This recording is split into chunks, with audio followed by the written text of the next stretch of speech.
Staying at home due to COVID-19 has been a great time to catch up on some documentaries. This week included EXPO, Magic of the White City, produced in 2005 by Mark Bussler for Inicom Entertainment Company. The White City was the nickname of the world's Columbian Exposition, hosted on Chicago's lakefront in 1893, intended to commemorate the 400th anniversary of the voyage of Columbus that introduced the Americas to Europeans. The exposition brought us our first encounters with, among other things, the Zipper, Cracker Jacks, Pabst Blue Ribbon Beer, and of course, the world's very first Ferris wheel.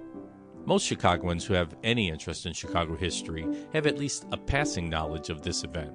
And I must say that this documentary, produced in what has come to be referred to as the Ken Burns style, is comprised primarily of drawings and photos from the period, with voiceover narration and music, bringing the subject to life in a way that no book could really accomplish.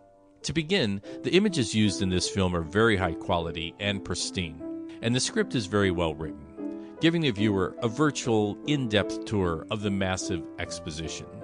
When I say massive, I mean it. Certainly America had never seen anything quite like it. The very first Ferris wheel dominated the city's landscape at 264 feet tall, or about the height of a 20-story building. By comparison, the current Ferris wheel on Navy Pier is just under 200 feet tall, with 42 cars that can hold about 414 passengers total. The original Ferris wheel, built for the fair, could hold about 40 to 60 passengers in each car, with a total load of more than 2,000 men, women, and children.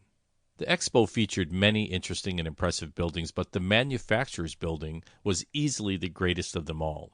At more than a third of a mile long and nearly a sixth of a mile wide, with a roof supported on gigantic steel trusses soaring to 210 feet in height, making it about 250,000 square feet larger than the current McCormick Place South building.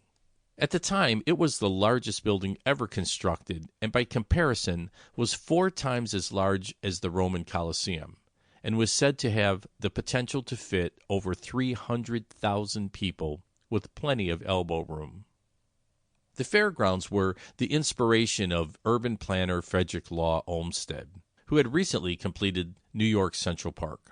It was his idea to put the expo on the lakefront by draining and converting a then unusable swamp into what is now known to Chicagoans as Jackson Park. The area stretched from 56th Street on the north, south to 67th Street, and from Stony Island east to the lake. Outside the official fairgrounds was the roughly 2-block-wide midway, featuring less formal exhibits and activities, that stretched another mile west through what is now the campus of the University of Chicago. Sadly, the buildings constructed for the World's Columbian Exposition were purposefully intended only for short-term use, and were demolished almost immediately after the event concluded. The lone impressive exception was the Fine Arts Building, which insurers insisted must be fireproof and substantial enough to protect the unprecedented array of artwork housed within. Ultimately, this building was converted to become the Museum of Science and Industry, and is still one of the jewels of Chicago's lakefront. At nearly 2 hours, this documentary still only scratches the surface of the over 100 miles of streets, paths, and aisles, leading to a dizzying array of agriculture, art, music, consumer goods, and modern inventions that made up the exposition. This documentary is produced by a Philadelphia company and narrated by Milwaukee native Gene Wilder. But hey, though Chicago was host to the Columbian Exposition, it belonged to the world. I'm personally a huge fan of Gene Wilder, but I'm not sure he was the best choice for this project, as his voice quality is a bit flat and its affect devoid of the kind of enthusiasm that might have kicked the excitement level up a bit.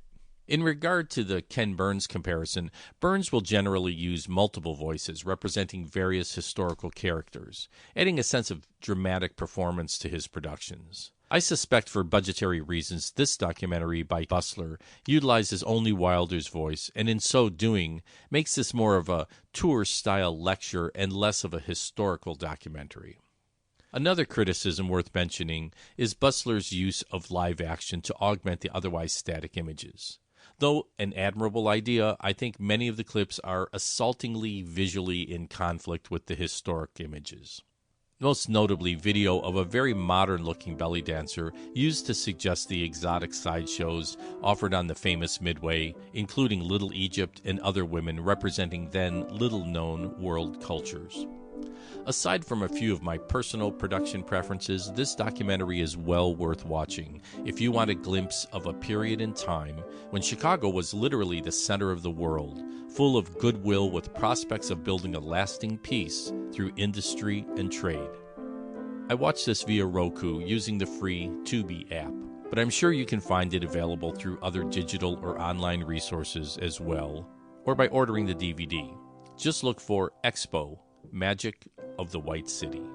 Thanks to Julie Lovison of the Lakeshore Music Studio, providing piano lessons for all ages in Chicago's Gold Coast, Old Town, Lincoln Park area, for the background music used in this podcast. The song is called The Song of the Ferris Wheel, published in 1893 by the Chicago Music Company.